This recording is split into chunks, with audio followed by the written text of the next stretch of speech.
Welcome back from that weekend. It has been a cold weekend.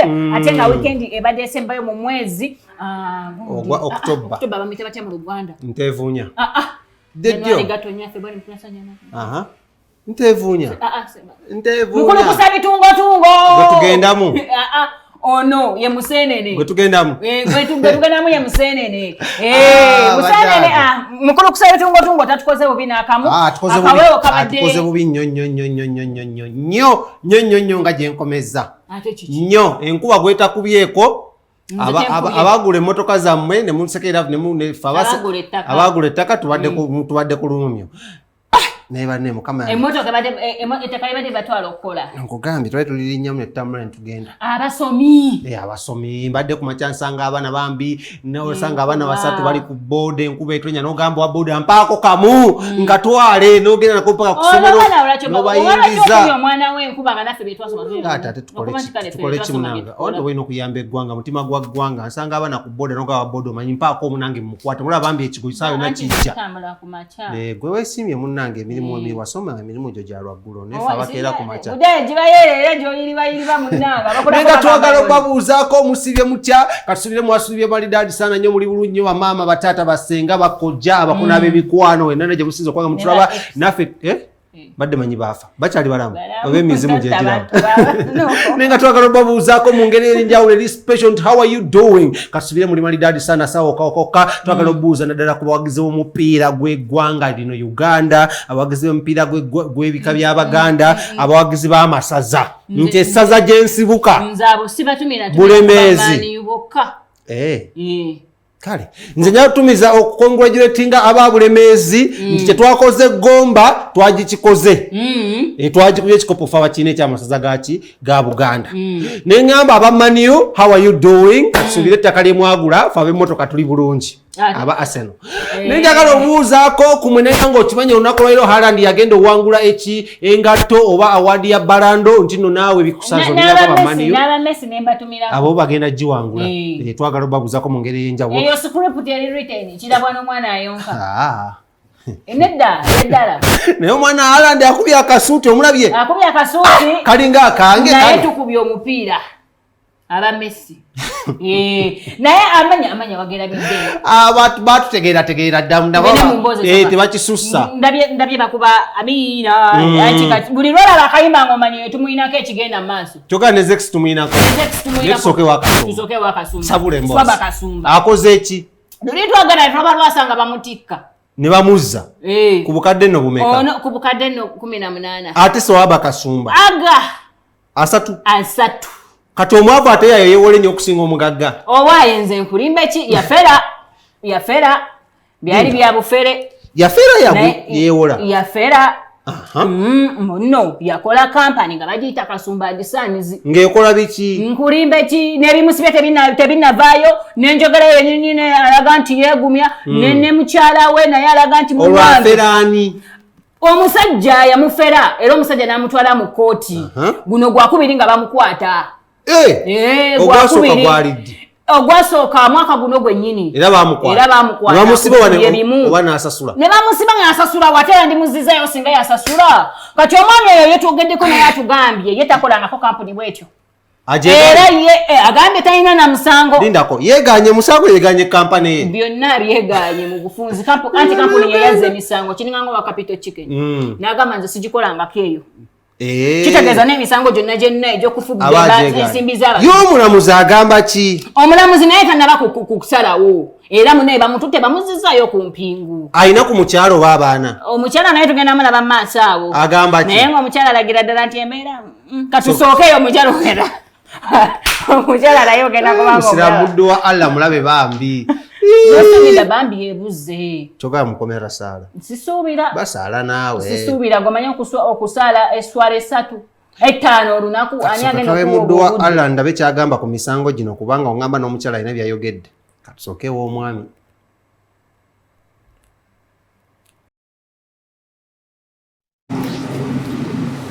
As I communicated on Friday, I am not the person who is handling this matter. And 12 Magistrate is after undergoing training and techniques since he was transferred to Negonieri. So he'll be available tomorrow. I'm going to remind you till tomorrow when you will be brought, and the royal magistrate will make the necessary decisions on your submission. Your father reminded you then.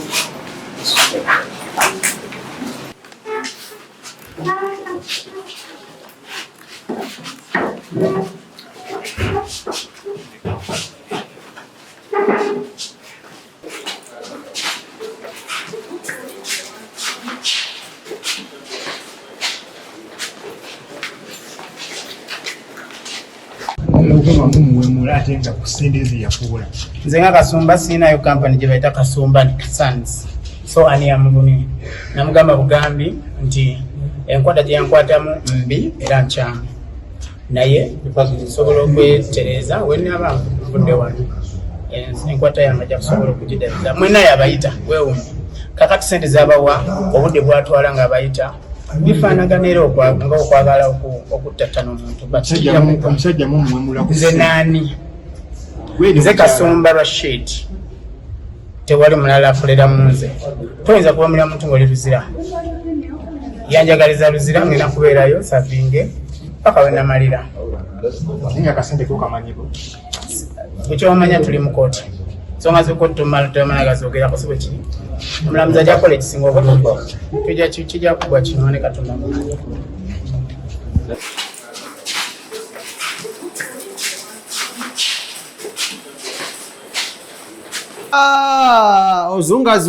ozungazunga lwaki gagaba ku mazzi sirusiru busirusiru kati uli yakuwola sente ze ate n'omuvuma obusibe bayita obugwagwa anti ngamba according to what I've seen Jaji amateeka gagamba you're innocent until what proven guilty. Thank you. But you wouldn't be arrested if you don't have a case. Oh, na yawa wulide michelele bwe if you're a prime suspect. Because omwana nsidikidde n'okalala lw'omusango ogwo gye gwava. N'angamba swaba Kasumba. Tebamukiriza na kunywa ku mazzi. Nti waliwo manerendo omulala. Abadde yamusibe mabega nga tetumanyi. Mbunno bawamba muwambe okusinziira ku nkwata gye bamukwatamu. Obadde yali yeebuzaabuza ne bamukwata. Obadde kimanyi nti mukyala we teyamanya baawe gyali okumala eriro nga biibyo. Ng'akubye amasimu ategere bbaawe aliwa tewali amanyi. Swaba Kasumba yatayogera mazima kandukuviire ku ntono. Kasumba ono bagenda mbu omugagga Hamu amuwa amaduuka ku Hamu. Ye kye yakola ompulira bunnyo nga ayagala alage ba competinga nabo nti nze ndi muki ndi mu bede yali tasasula rent kati ngaggulawo amaduuka mangi mugaggulawo sente yali tazikola ki taziina so yagenda afuna loans okuva mu bamanirenda baki ab'enjawulo ng'olugjawa abaana ba Hamu bansinikiridde wano obubaka obumanyi mbukati Swaba Kasumba ono mu kutunda hijabu n'amakanzu na biki eby'obuyisiraamu waggulawo gali amaduuka amalala ebintu bitambula bulungi bizinesi zigaana okukola ki okukwatayo kitegeeza afeeringa okusasula abakola ki abamuwola kati sinza manerenda zino buzeola lunaku ziba zikola amaki amagoba kati mbuguno omulundi gwakusatu nga bamukola ki nga bamusiba anti wulira mbukoolo lwe bamukwata bano babagamba muno simanya Kasumba ne Sons baali bakamuta okuva mu kkomerero eruzira nga waliwo manerenda ate omulala eyali amusibye muno yagenda like okitegedde okugulawo kati mba nakamu kati kangeze oba wakata ani Devi nanga ate nemukola ki nemukwatirawo nga nange ezange enkola ki nzaagala kati eyo saga kyova omukyala agamba teyakola kiti yamanya nonta ati nga mutwala yo mukyala alowooza guno gwe mulundi ogusosokola ki okumukwata kumbe biri byayogerako ebibiri ebisatu baali tebamuwambye yali ali baali bamusibirwa manerenda mulala n'ekisajja gw'olina olugambo nze n'abaana babamu bampa olugambo kati omukazi oyo gwolaba mbi musaasidde koza ali mbirimbo bibiri omulundi gumu ekisooka naye abantu muconcentratinge ku business at least emu esooka ekwata lwaki oyagala okulaga mbu bamuloga abo bwe yali akompitinga naye bamulaba bambi ne batamwagaliza bambi ng'atandise Sajja musabi. Lwaki akozesa amazzi ga Zamzam? Teyamanya Lwaki yalomba dduwa? bambi musajja wattu bamusiranya bamuloga ne bamusiranya bizinesi Obijjawa nze njagala mukyala wa Kasumba ategeere muno kati ali mu kirimbo kyakusatu. si kirimbo Akiveemu. okubanga omuntu teyagamba mazima tekitegeeza nti yakulimba just yaba yakweka mazima tugendeko mu story tugenda kumanga ate tukomawo. Nze bankubira essimu yali avudde ku dduuka nkulira naye ng'alina waalaga mu kuvaawo ng'alina waalaga n'agenda yavaawo zaali ssaawa ng'emu nze nafuna essimu ku ssaawa 3 nga baŋŋamba omuntu bw'ati omumanyi nti yes bamukutte bamuwambye actually because mu kumuwamba oba mu kumukwasa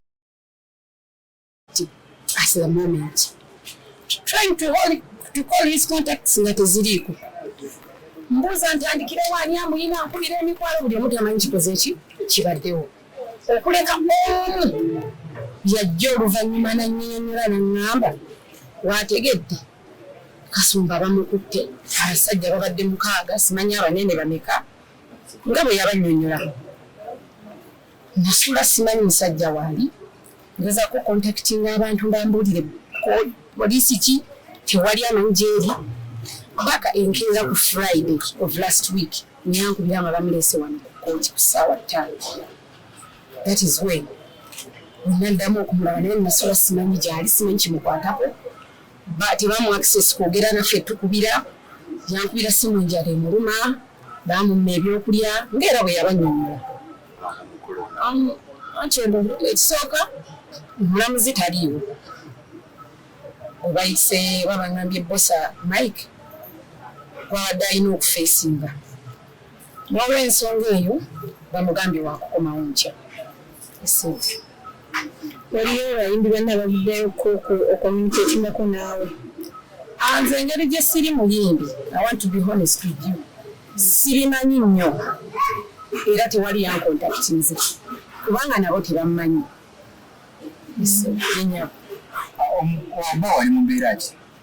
He's not fine ne bwe yandibaddeko he's not fine because yawambibwa tebamuwa chance kwogera tebamuwa chance contacting abantu kubera nti asobola okufuna obuyambi mu kaseera ke bamukwatiramu.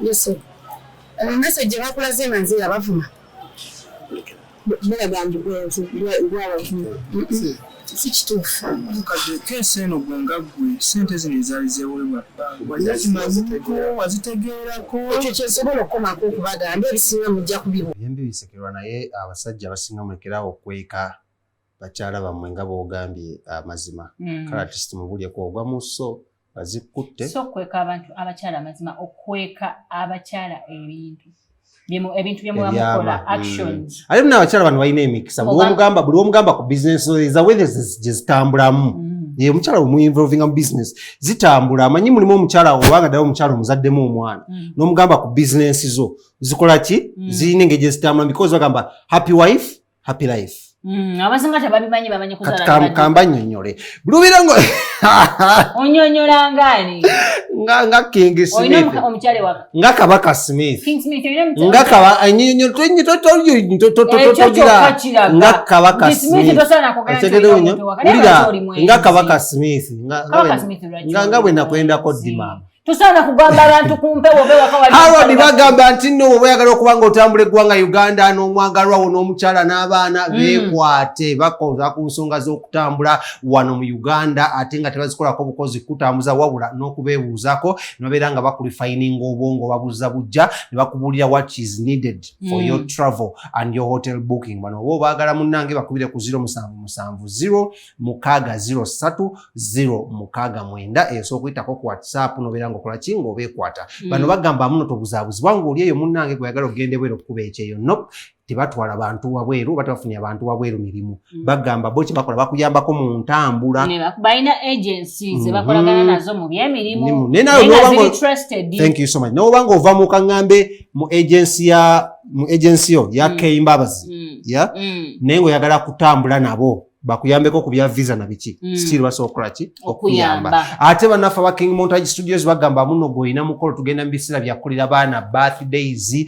tugenda mbisira bya kolera bana graduation parties na bana bato dinemizo gisigade myezi ja mikolo so togenda ne bakuba bifaananyi n'otaniko kubanga ogabana nga photographer aludde okuleta ebifaananyi byange banange ebifaananyi by'omukolo n'obanja ebifaananyi bakuba ekifaananyi ng'ofaanana ng'omugenzi okitegedde ate ng'oli mweru n'ojja ng'oli muddugavu n'oba ng'oli muddugavu ate n'oba ng'oli mweru ate n'ojja ng'oyeruse nnyo weekwate banaffe aba King Montage Studios basangibwa wonna nkulabye ku bitaala bagamba ekizimbe kwe bali bakiyita Prime Tower gendawo oba bakubireko ku 0702 104125 ojja kubasangawo enankulabye ku bitaala bukyanga obanga bwa mmindi mu lusetule soke kusoko mu lusetule obansooke eno Father Chibi mumanyi ono kolera kalambo webale nnyo omusajja yajja ku Rise of Fame okumutegeera ennyo we yabuulira ku lumbe kale ku funeral service yomwana mulenzi manyiddwa nga Moze Radio may he so rest in peace. Father Chibi ono okuva n'afuuka ki serebu ono gwenjogera kava mu mawokota era nga MP wayandibadde twandiga yandibadde Dr. Hildaman oba Segona awe watyawo ba MP banupo awo beefuga waawo mu kimu mpiji mu mawokota awo mu ssaza lya Kabaka Kabaka eryewa eri mawokota. Father Chibi ono tumunoonyezaako ku nsonga ezitali ABCD just tumwebuuze ko tumugamba wayi ng'obuze ng'udutwaya akagambo n'agamba nze nsiggwako magezi because amagezi ngajja mu Bible. Naye Father Chibi wabadde musana mubuuzaako ku bintu bya Katolubwama kale si bya Katolubwama naye mu contest ne mugezera direct kino bwanagambe twabimubuuzizza mwamubuuzizza twamugambye Father Chibi lwaki naddala mu ddiini gy'olimu lwaki temwagala kusabira abantu nga bafudde temwakirasa direct nti nga lwaki eddiini yamwe y'Abakatoliki yazira omulambo gw'omwami Katolubwama osobola kimubuuza Tota bakulu olisebo mufaza ngalwaki omulimu gwange gwakubuuza oyo mukwatirisebo olina omuwanga twakimuuza mu ngeri gye batusobosa journalism tetumumanyimu ab'oku street mu nasoma tomanyira kati munange wali ab'oku street abeere nga babuuza ebibuuzo waliwo bamasikaleena babigwako bugwi kati ne Father Chibi nga tugamba munange obuzi buva ku mmwe temwewummuza muzunga mwene eddiini ne muzunga mweno ne mugenda mu masabo maama fiina simanyi ate kyaki simanyi ate musiraamu ati ng'agamba buwozungazunga ennyo bw'oti tetubasobola nawo otutegeera wawooga watuufu ate jjukira Katolubwama ye yabeegaana kati ng'omusozi agula yagamba atya yagamba ye ng'akyali mulamu yagamba ye ebyo eby'amadiini gammwe nedda okitegedde n'agamba ensonga lwaki abamu ku mmwe nga ggwe tebajja kukusabira ng'okoze eki nze bagenda kunsabira naye ate oliwa ddiini sirina ddiini gye bwamu kati mmwe era omuntu yenna bw'anaaba biliiva bakkiririza mu Katonda nzajja okujja musabire nti ajja n'ansaba Apostle Smith nja kujja musabire mu Katonda ajja kujja ekifaananyi nga ndi ku mulambo gwe ngusabira ogenda kunsookayo yinza okwogera essaala nga tekoma mpaka eri gyekola ki gyegwera kati munaye Father Chibi nayogedde ebigambo naye ebintu by'abafaza bino si birungi birya mu ntama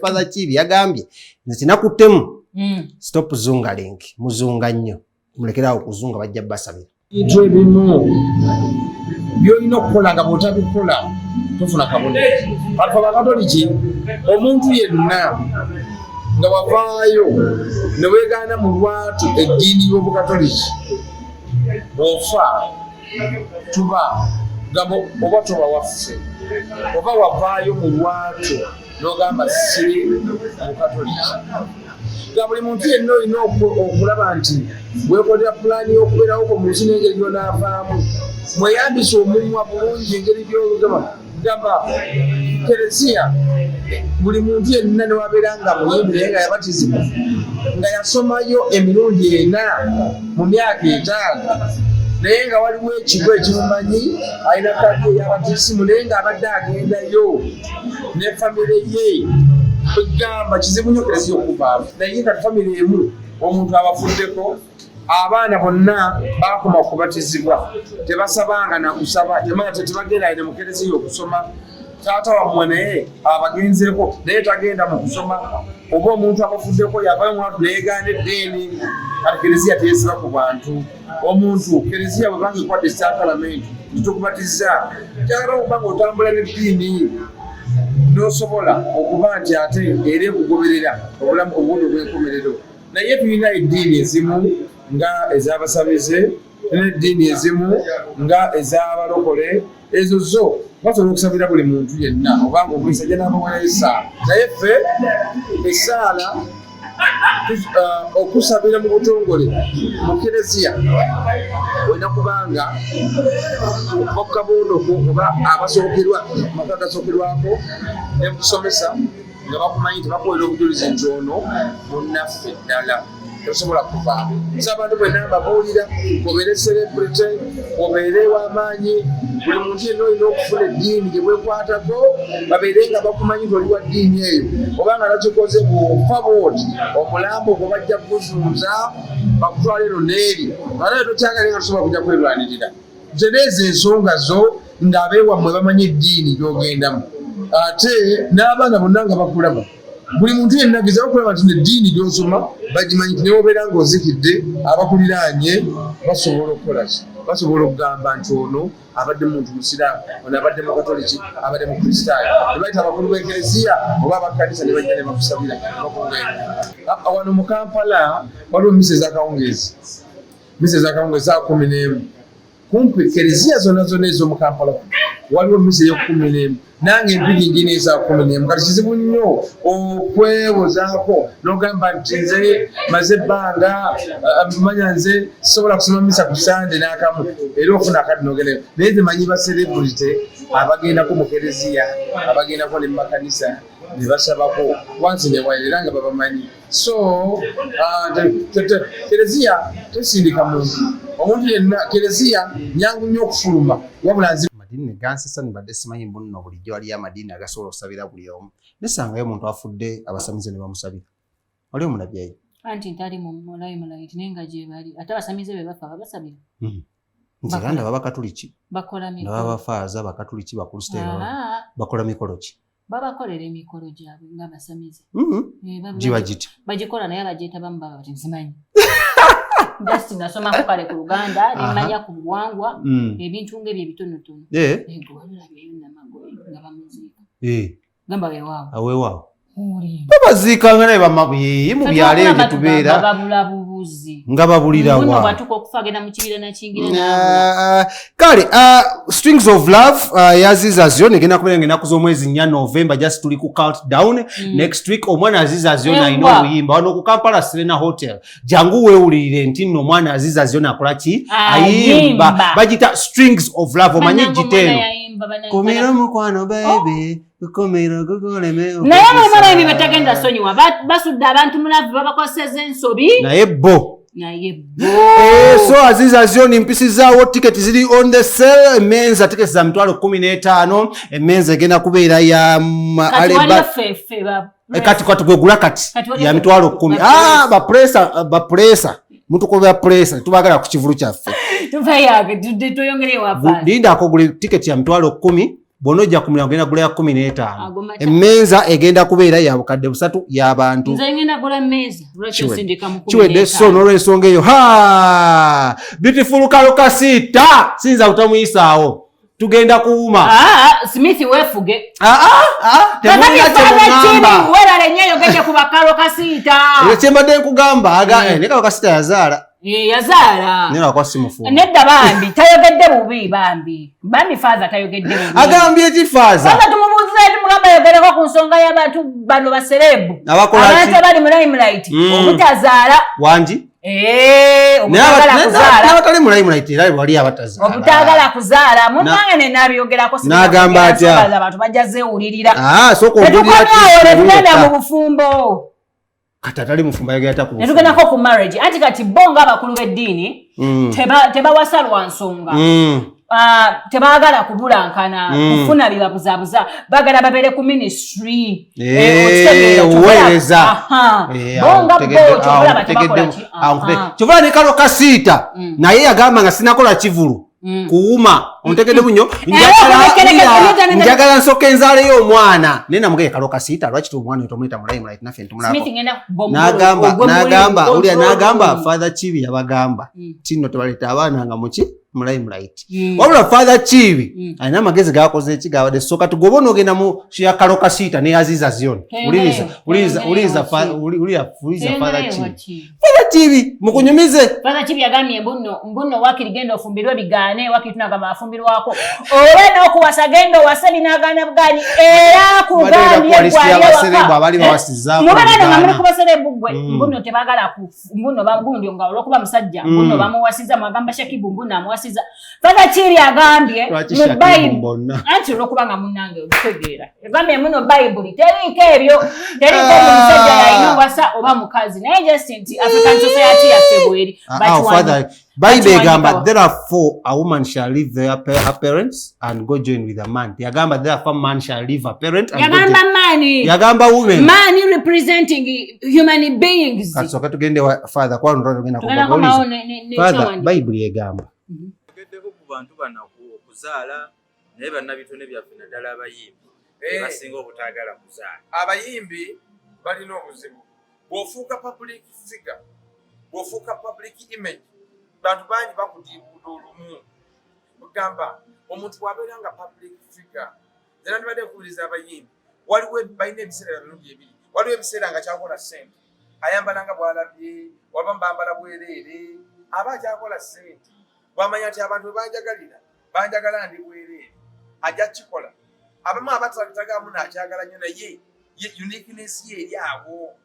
Then olumala bamala ne basetulinga. So ebyabayimbi bano public figure abamu balina abaana abamu bagezaako ne bigaana bugaanyi naye nga nnyongera okubiriza buli muntu yenna emyaka gyonna yamala ku nsi ekino kimu kye weetaaga okubanga wafumbirwako fumbirwa bigaane bugaanyi obanga wawasaako wasa bigaane bugaanyi ng'olinayo n'abaana bye bintu ebiraga ensi nti waliwo naye buli wotuuka mu myaka egy'obukulu nga tolina mwana ng'olaga tofumbirwangako towasangako n'ebyafaayo byo bibeera binafu.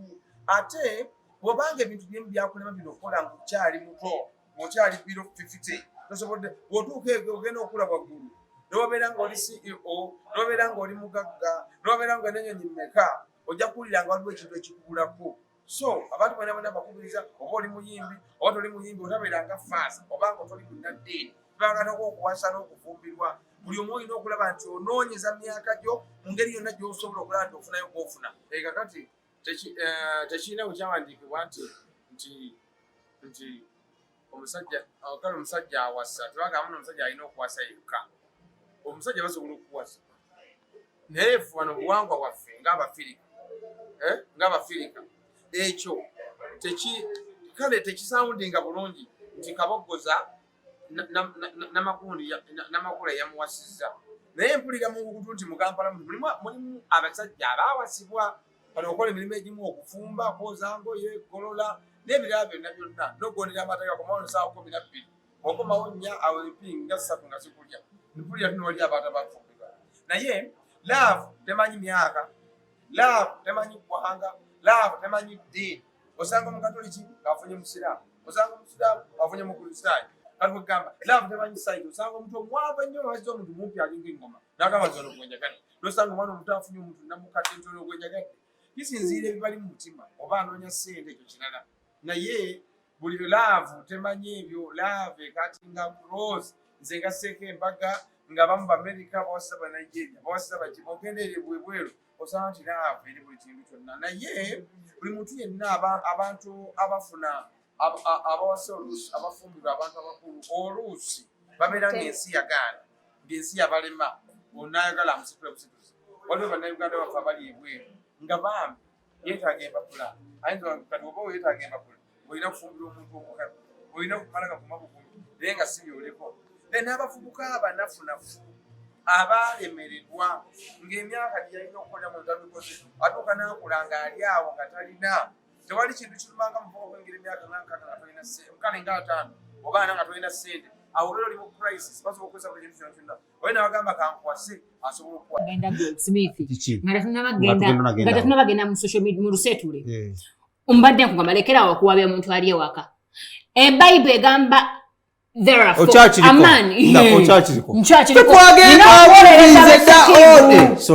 jetuli petwagenze dda twamuvinze dda ono tuli mu social media nino bawolereza owaye ngina kuzomezi 17 omwezi gwa 11 ompulira bulungi nnyo ompulira nedda tuli wa mama king kulo agenda tulaga tata w'omwana omutuufu mbu ate ngeze mu luseetu lwolwo mba ntandise mbu musajjawo feefe papeti ekyo nkimanyi okimanyi mbwera n'omutuufu alimu pwapwapwa nkimanyi ekyo nakyo kimanyi kati obadde okimanyi ali olubuto obadde okimanyi nti baali bamukuma pwapwapwa omwana kalo kasiita atuleke naye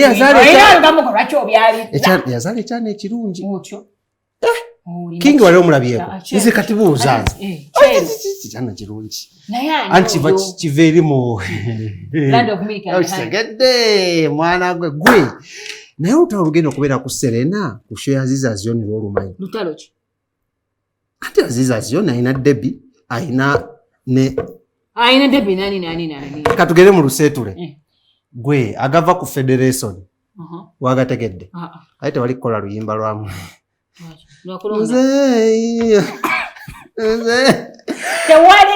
abaye bagamba Bobi Wine has brought politics in this music industry naye kati ekiri eyo atayagala kumanya na mugayavu nga mukufu kifumba kisi kitokote tewali muntu ekyo nkiddamu era eri Federation oba Federation kyobamanya teri muntu mugayavu na mukoowu ne bantu mutukoledde ddala mbu abakulu abo abakulu abo nga bwobamanyi Kenzo ati be bakulu kwali ate sibe bakulira Federation nayizo butamanya genda maaso list gojina ani omulala mbuuza genda maaso nkubuuza genda maaso ayo banede ne ani kansime muyimbi tokimanyi nti ani kansime muyimbi oyajja kuba mu video video vixen ani omulala awo ani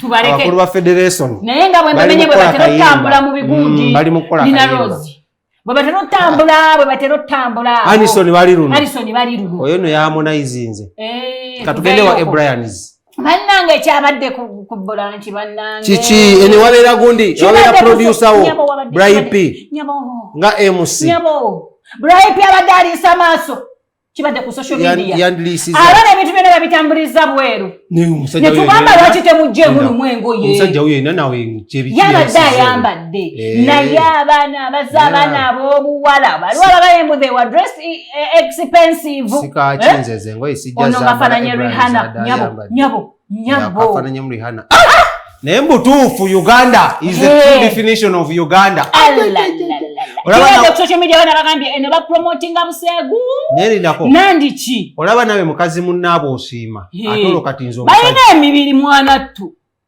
I need such courage naye nange yo jenzija nyabo laba bana mtima gwamba naye baba sikaki Branch mujimbe nzina iwano kuli kulokuna ne kugamba abantu abamu ne Uganda bateeka ebivulu naye nga balina ebintu byabwe bagala okukola ki okuyisaawo nakisakyogera abaana awanno biwero ako ka video biwero abaana babaddeyo nga bambadde naked not even half naked nga bunywa nendako ekigambo naked manyi kitegeeza oyo si Sheilah Gashumba abadde ayambadde abadde ayambadde naye nga bannanga kibadde ku social media abantu bwe bagamba ya producer Sheilah Gashumba yadde tayambadde abaana bamusudde bamwambaziza bwambaza photoshoot tewasoma photoshop ate nga nkuba bifaananyi tobadde tosobedde twamwambaza nga tulaba mu butuufu ali kiyitiridde nnyo munnange kireka America bagitadde Uganda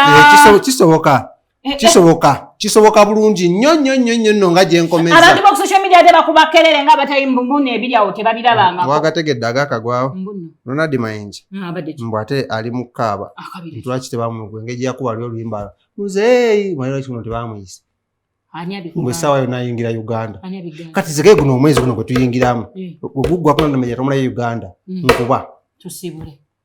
nkuba But tubadenga bulijjo amanya was the one, the king himself to the world and the world all over Uganda, Africa, East Africa nation na twandikira wano mu ggwanga lya Uganda ntubuna ebyalo ng'ogenda ali ku Facebook yaffe, that is BTM live nobera ngo bokutwaba ngero tugatoga kubaza mwe nina wadeko nyawo ku BTM TV live wali ku Facebook mwebale nnyo. Dr. wa mwitani Jafari yakozeeko ye Dr. wange Jafari yakolako nakolako emikolo gyonna yanzijanjaba webale nnyo Dr. Jafari webale kola mikolo ku mwana muwala amanyiddwa nga Roda Keke embabazi tusiima era tumulaba kati yakomye wali in shape emikolo gikolera ddala bulungi webalire ddala dayongera okukola emikolo taata tusiimira ddala era obudokita obukoze era awo njagala n'okuyisawo ku Dr. Hamuza Sebunya nawe emikolo gikoze Rema wamulabyeko ka video era kuzo takyayimbisa face ayimbisa nyashi n'olwensonga eyo sisi ne mukyalo ono mukozeeko emikolo nozaneta agenda kuddamu kwogera agenda kubakola ki akyuka butuusi nga bwadde